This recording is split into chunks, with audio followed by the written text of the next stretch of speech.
Foundation walls fail. Careful restoration is critical to ensure structural safety. And remember, in some of my other videos, I've shown you how you can just stick your thumb in there and see how far in the foundation wall is. And then you can go to the middle and do the same thing. Look at how much further in that is. It's about 2 inches in. And the front wall is even worse.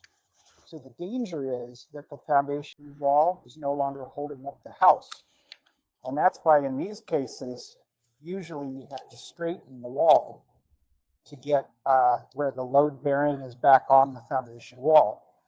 But it's tough on a cinder block foundation like this to straighten because you can break the blocks apart by straightening it.